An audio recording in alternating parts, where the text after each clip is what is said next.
This happened when I still had my fishing boat. It was a horrifying experience that will never leave us. Me and my wife departed from the East Coast for our 2-day fishing trip in the North Atlantic. The first day and night were normal. We got a decent catch. At night, we played cards while listening to music. It was enjoyable up until the next night. After a slow day at sea, we were playing cards again inside. This night, without the music, it was at that moment that we heard the sound of a boat motor. We rushed outside to see a man piloting a crappy old motorboat with absolutely no lights on. He had stopped directly in front of our bow. The man was middle-aged. He had a beard and a baseball cap on. I went up closer and asked him if he needed help. He asked us if we had any spare gasoline. I apologized and told him we didn't. I asked the man if he was low on fuel and if he needed a ride back to the shore, but he declined. He claimed he had plenty of gas, which brought an awkward silence as me and my wife wondered why he asked us for gas then. The silence started to creep me and my wife out, mostly because of the way he just blankly stared at me. The only reason I could see was because of the deck light in the front of our boat. Other than that, we were surrounded by darkness. The man finally broke the silence and asked us if we had a good catch that day. I told him we didn't, still trying to be polite, even though the situation was odd and creepy. I asked the man how he was getting around in the darkness, but all he gave me was a chuckle, as if I had made a joke. I figured he misheard me. He turned his little motorboat around, and the last thing he said to us was, "Nice meeting you folks." He sailed off into the total blackness surrounding us. Me and my wife were completely weirded out. My wife told me she was afraid he was going to rob us. Being a fisher, you run into and make conversation with other sailors and fishers all the time, but I knew something about that guy was off. The fact that he came up to us so late at night, so far from the shore, and alone in that little motorboat, and the way he acted, we were both really uncomfortable. So I decided to turn out our lights and sail a bit north just to make sure the guy couldn't find us again. Call me paranoid. Later that night, probably around 2 a.m, I woke up to the disturbing and ear-piercing scream of my wife. I shot up from my laying position to see a man standing at the edge of our bed. I lunged out of the bed towards the man, but he was out of the cabin before I could even get out of the room. I heard the sound of the same motorboat starting before speeding away into the darkness again. We sailed all the way back to the shore that night and reported the man right away. Of course, nothing was ever heard of the topic again. We still have no idea what the man wanted or what he was planning on doing, but it still gives me nightmares to this day.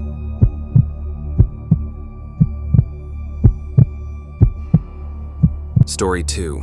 The way my bedroom was laid out was that across the room from my bed, there's a small alcove that does not receive any light because of the closet that's slightly in front of it. So the closet blocks the ceiling light and the ambient light from outside when it's dark. I was in 4th year high school and was trying to sleep but couldn't. You know that feeling like someone's staring at you? I was feeling it. I couldn't shake it. And it just felt like whatever was staring at me had such malicious intent in it. I opened my eyes, and my gaze was drawn to that dark corner of the room, where I saw a hazy, darker outline in it. I got goosebumps but thought that it was nothing there. I'm just imagining things, I thought. I closed my eyes again, trying to force myself to get sleep, but I couldn't shake that evil-feeling stare. Then there was a creak sound, the sound from somebody putting pressure on the floor. I opened my eyes again, and that shadow thing was in the opposite corner now. All my inner senses went ballistic, and I threw my pillow and blanket over my head as I cried myself to sleep, all while hoping that the thing wouldn't come closer. I know I didn't imagine or dream it, and it still sends chills down my spine to this day.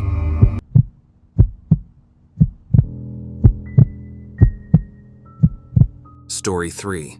My school's library is open until 2 a.m. for the idiots like me that don't do their essays until the last minute.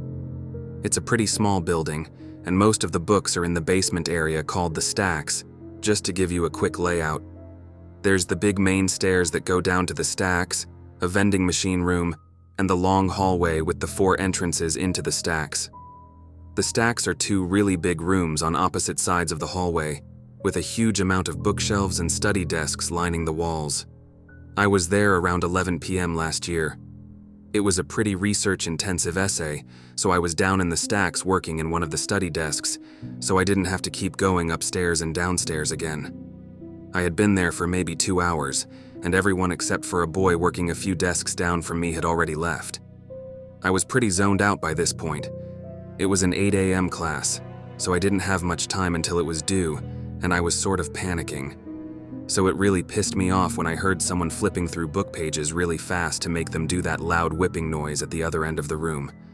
I sort of ignored it for a while, thinking they'd go away eventually, but they just kept doing it after about 5 minutes. I got sick of it and started to walk over to tell them to knock it off. I got about 3 steps across the room, and it just stopped. I sat back down, and it was quiet again, only for like 10 minutes before the flipping pages noise started again, only loads louder like they grabbed a huge book that time. The boy started to get pissed off too, and he stood up and started walking around through the bookshelves trying to find them. It kept going, so I got up too and started looking around with him. It got really loud, and it was pretty obvious where it was coming from by that point, so he started walking towards it. He was on one side of the shelves, and I was on the other. We walked all the way down the shelves, no one there. We hadn't seen anyone come in the stacks, and we were on the side of the room with the entrances. No way could anyone have come in without us seeing them. The noise stopped again, and we both sort of just slowly walked back to our seats. I assumed it was just a fan or something in the other room, and I really needed to get my essay done. We sat down, and immediately the noises started again. It sounded like it was coming from right next to the guy's chair. He shoved his stuff in his bag, looked at me, said this, and took off. I was out of there maybe 5 seconds behind him. I still won't go back in the stacks at night, even when there's other people down there. Thank you guys for watching.